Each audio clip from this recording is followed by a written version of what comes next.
वैसे तो माननीय गृह मंत्री जी के और किरण रिजिजू जी के बाद बोलने के लिए कोई विषय नहीं रह गया है, लेकिन सभापति महोदय, मैं 2-3 चीजों की तरफ आपका ध्यान आकृष्ट करना चाहता हूं। एक मुजफ्फर रिजवी जी ने एक शायरी लिखी कि लम्हों ने खता की है, सदियों ने सजा पाई। और क्या सजा है? ये पूरे दुनिया को जानने का सवाल है सर, कि बड़ा चर्चा चल रहा है कि हिंदू वक्फ बोर्ड में क्यों आएगा। पैगंबर मोहम्मद साहब ने वक्फ करने के लिए कहा और मैंने सभी लोगों के भाषण सुने हैं। पहला वक्फ मोहम्मद साहब को जिसने किया वो ज्यूज था, वो यहूदी था चेयरमैन सर, और उसका नाम मुखेरक था। उसने अपने 7 बगीचे मदीना में मोहम्मद साहब को गिफ्ट किए। वो ऊद के मैदान में मारा गया और उसके बाद मोहम्मद साहब ने उसकी प्रॉपर्टी को जब्त करके पहला चैरिटेबल वक्फ स्टार्ट किया। यदि मुसलमानों ने पहला वक्फ नहीं किया, यदि मुसलमानों ने, मैं ऑन रिकॉर्ड कर रहा हूं बयान मसूद, यदि मुसलमानों ने वक्फ स्टार्ट नहीं किया तो मोहम्मद साहब के सिद्धांत के खिलाफ जाकर आप हिंदुओं को कैसे रोक सकते हो? दूसरा सवाल यह है, यह मैं कोर्ट का आदेश लेकर आया हूं, एमपी वक्फ बोर्ड वर्सेस शुभम शाह, और यह 2007 का ऑर्डर है। जो भोपाल का मॉस्क है, भोपाल का, जिसको शहंशाहे मालवा कहते, शहंशाहे मालवा, ये राजा होलकर ने दान दिया वक्फ। हिंदू दान दे बहुत अच्छा, यहूदी दान दे बहुत अच्छा, लेकिन वक्फ बोर्ड में मुसलमान को छोड़कर कोई दूसरा कैसे हो गया? हिंदू ने दिया, हिंदू ने दिया।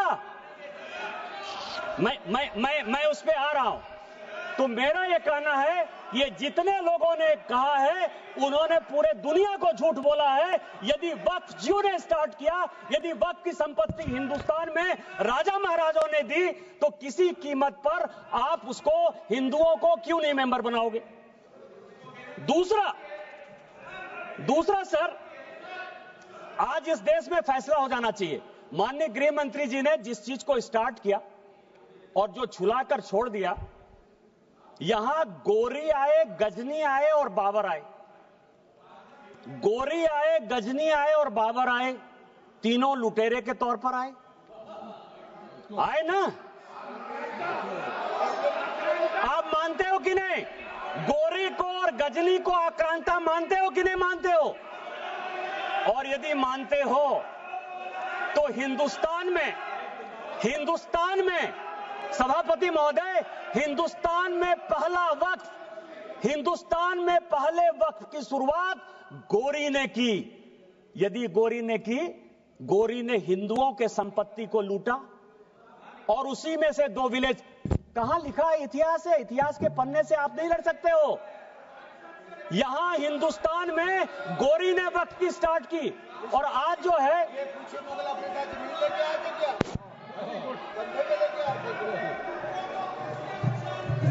माननीय, मैं आप शहर को एड्रेस कीजिए, बाकी लोगों को। मैं सभापति महोदय, मैं दूसरी चीज आपको कह रहा हूं, इस देश में यह वक्फ एक्ट आया कैसे? ये जिन्ना को पाकिस्तान बनाने का जिम्मेवार मानते हैं या नहीं मानते? पहले इन लोगों से ये पूछ लीजिए सर, फिर मैं बोलूंगा। यदि जिन्ना को मानते हैं, ये मैं पेपर लेकर आया हूं सर। 1910 में कांग्रेस पार्टी ने मुंबई से एक रिजर्व सीट जो मुस्लिम की गई, उससे जिन्ना को मेंबर ऑफ पार्लियामेंट बनाया, और उन्होंने 1911 में मुसलमान वक्फ बोर्ड बनाया। ये प्राइवेट आदमी ने बनाया, जिन्ना ने बनाया, जिसने पाकिस्तान बनाया, और आज फिर वक्त के नाम पर ये इस देश का बंटवारा करना चाहते हैं। दूसरा सर, दूसरा आजादी के बाद यहां सभी मेंबर ऑफ पार्लियामेंट बैठे हुए हैं। सभापति महोदय, यहां सभी मेंबर ऑफ पार्लियामेंट बैठे हुए हैं। एक मेंबर ऑफ पार्लियामेंट बताए कि किसी का प्राइवेट मेंबर बिल पास हुआ है? एक मेंबर ऑफ पार्लियामेंट, यहां पार्लियामेंट में 77 से स्वागत बाबू बैठे हुए, एक मेंबर ऑफ पार्लियामेंट बताए कि 77 के बाद से एक भी प्राइवेट मेंबर बिल पास हुआ है? मेरा पास हुआ है, इसलिए मुझे पता है कि मेरा रिजोल्यूशन पास हुआ है। क्या रिजोल्यूशन पास हुआ है? धारा 370 खत्म होना चाहिए, 35 ए खत्म होना चाहिए, कश्मीरी पंडितों को अधिकार होना चाहिए। वो इसलिए पास हुआ क्योंकि भारतीय जनता पार्टी की आइडियोलॉजी थी। मैं भारतीय जनता पार्टी का सांसद था, सरकार उसको पास कराना चाहती थी, इसलिए पास हो गया। ये जो 1954 का वक्फ एक्ट है, 1952 में सभापति महोदय काजमी साहब लेकर आए, एक प्राइवेट आदमी प्राइवेट बिल लेकर आया, और उसके लिए जब ये बिल पास हो गया तो सेलेक्ट कमेटी बनी, और उस सेलेक्ट कमेटी के जो मेंबर थे अमजद अली, आप मुसलमानों की बात करते हो, दो लोगों ने डिसेंट नोट दिया। एक का नाम था मोहनलाल सक्सेना और दूसरे का नाम था अमजद अली।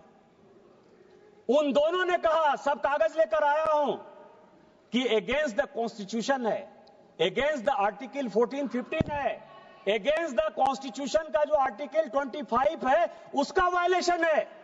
लेकिन कांग्रेस मुसलमानों के एपीजमेंट की पॉलिटिक्स के कारण इस बिल को पास कराना चाहती थी, और यह प्राइवेट मेंबर बिल के तौर पर एक वक्त बिल आया।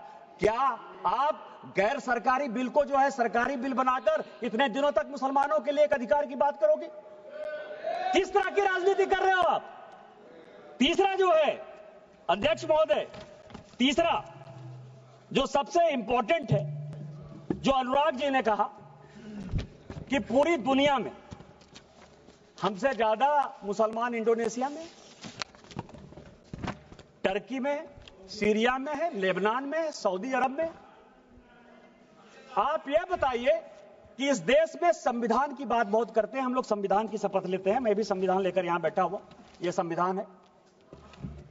इस संविधान में अमेरिका सेकुलर है या नहीं है? अंग्रेज सेकुलर थे कि नहीं थे? आप नॉर्थ ब्लॉक चले जाइए, साउथ ब्लॉक चले जाइए, प्रधानमंत्री के ऑफिस चले जाइए, राष्ट्रपति भवन चले जाइए, पुराना संसद भवन चले जाइए, आपको सब जगह गीता का श्लोक दिखाई देगा। एक चीज उर्दू में नहीं लिखा हुआ है, एक चीज संस्कृत में नहीं लिखा हुआ है। अमेरिका का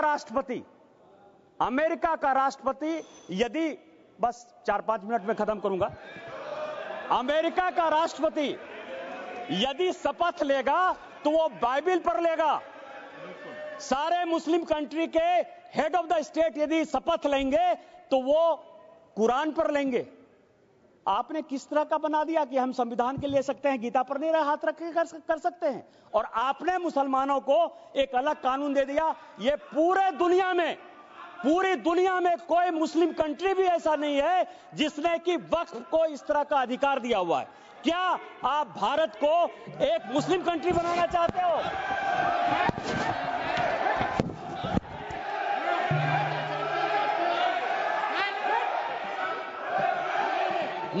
मैं सभापति महोदय इस सदन की जानकारी के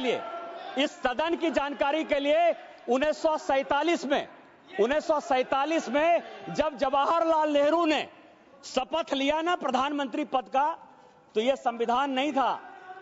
उन्होंने गीता पर हाथ रखकर जो है शपथ लिया था प्रधानमंत्री का। उनको आप सेकुलर मानते हो कि नहीं मानते हो? मैं भी पूरा पढ़ के आया। गीता पर हाथ रखकर, यह संविधान की शपथ नहीं ली थी नेहरू ने, उन्होंने गीता की शपथ खाई थी। क्या आप उनको सेकुलर मानते हो कि नहीं मानते हो? तीसरा सर, ये जो वक्फ है, अभी बहुत चर्चा चली सर कि वक्फ में वक्फ अलग है, रिलीजन अलग है। सुखदेव जी बैठिए। सभापति महोदय, मेरे यहां 12 ज्योतिर्लिंग का एक ज्योतिर्लिंग है। विधानसभा ने कानून बनाया है और उसका सचिव, मेंबर ऑफ पार्लियामेंट होने के नाते मैं उसका ट्रस्टी हूं। मेरे पहले जो सांसद थे फुरकान अंसारी, वो उसके ट्रस्टी थे, और अभी 6 महीने पहले तक हाफिजुल हसन, एक मुसलमान, हमारे बैद्यनाथ ट्रस्ट का सेक्रेटरी है। आप किस तरह की बात कर रहे हो? आपका तो एक उदाहरण दे दो। मैंने दे दिया उदाहरण, मेरा ही उदाहरण है, और आज आप इस तरह की बात करते हो। तीसरा सर, बस चेयरमैन सर, दो चीजें और भी बहुत इंपॉर्टेंट है, मैं लेकर आया हूं सर। एक इवैक्यू प्रॉपर्टी एक्ट बना। जब भारत और पाकिस्तान का बंटवारा हुआ, ये चर्च की ये जो संपत्ति है सर वक्फ की, 39 लाख एकड़ कैसे हो गई और कहां डिस्प्यूट है? जब भारत पाकिस्तान का बंटवारा हुआ सभापति महोदय, तो जो यहां से भारत के लोग पाकिस्तान गए या पाकिस्तान के लोग जो यहां आए, उसमें जमीन का भी आदान प्रदान हुआ, और यह तय हुआ, और यह हाउस को जानने वाली बात है कि जो भी पाकिस्तानी यहां से गए, उनकी प्रॉपर्टी इवैक्यू प्रॉपर्टी एक्ट में भारत सरकार की होगी। जो 1984 में राजा साहब बता रहे थे कि इवैक्यू प्रॉपर्टी एक्ट को क्या किया, पाकिस्तान में जाकर जो यहां से भाग के चले गए सर, जो कि इवैक्यू प्रॉपर्टी एक्ट या एनिमी प्रॉपर्टी एक्ट हो सकता था, उन सबों को पाकिस्तान जाकर उन लोगों ने कहा कि यह वक्त की संपत्ति है, क्या आप एनिमी प्रॉपर्टी को, और मैं होम मिनिस्ट्री के 5 आदेश लेकर आया हूं कि ये इवैक्यू प्रॉपर्टी एक्ट है और ये वक्फ ने ले लिया है, ये इलीगल है, ये कानून का। आपको पता है जो बात कहा, आपको ये धर्म की बात करते हैं सर, वक्फ ने आईटीसी विंडसर बेंगलोर, ये पूरे समाज को आईटीसी विंडसर बेंगलोर वक्फ की प्रॉपर्टी है, 5 स्टार होटल को दे दिया। वहां जो है सुअर लोग खाते हैं। किस वक्त की बात करते हो? किस वक्त की बात करते हो? 12,000 किराया देता है, 50,000 किराया देता है। यहां ताज मानसिंह है सर, एनडीएमसी की प्रॉपर्टी है, 150 करोड़ रुपया साल में ताज भारत सरकार को देती है। और बेंगलोर में वक्त की प्रॉपर्टी आईटीसी विंडसर केवल 50,000 रुपया महीना में जो है अपना व्यापार चलाती है और सुअर खिलाती है लोगों को। किस तरह की बात करते हो? यही वक्त का कानून तुम लागू करना चाहते हो? इसी तरह की बात करना चाहते हो? बस 2 मिनट में मैं खत्म करूंगा। मैं केवल ये करूंगा कि यहां तेलंगाना गवर्नमेंट है सर, तेलंगाना में ये और भी जानने की बात है, हैदराबाद में यहां बहुत आंध्र प्रदेश आंध्रा के हैं, म्युनिसिपल कॉर्पोरेशन आंध्रा ने 20 साल तक टेंडर फाइनल नहीं हुआ, क्योंकि जो राजा की संपत्ति थी, जो कि भारत सरकार या तेलंगाना सरकार की संपत्ति होती, उसको वक्फ ने ले लिया। यह सुप्रीम कोर्ट का आदेश है। सुप्रीम कोर्ट ने यह कहा कि 50,000 की प्रॉपर्टी, कम से कम 1500 एकड़ जमीन हैदराबाद शहर में जबरदस्ती वक्फ ने ले ली है। क्या इसी तरह का कानून आप लागू करना चाहते हो?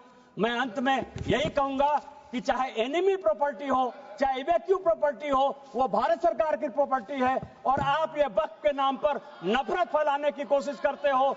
आपने जो है इस देश को वोट बैंक की पॉलिटिक्स में मुसलमान की पॉलिटिक्स बना दिया है। हिंदुओं से आपका कोई लेना देना नहीं है।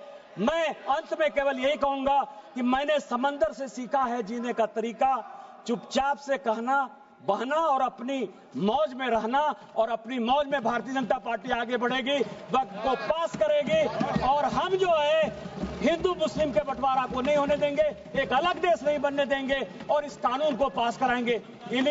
और संविधान का जो आर्टिकल 49 है, जो ये कहता है कि कोई भी प्रॉपर्टी जो भारत सरकार की है, एएसआई की है, उसका रखरखाव भारत सरकार करेगी। हम एएसआई की संपत्ति आपको नहीं लेने देंगे। इस संविधान की रक्षा करेंगे, भारत की रक्षा करेंगे, और माननीय प्रधानमंत्री जी के रहते सबका साथ सबका विकास के मापदंडों पर खरा उतरेंगे।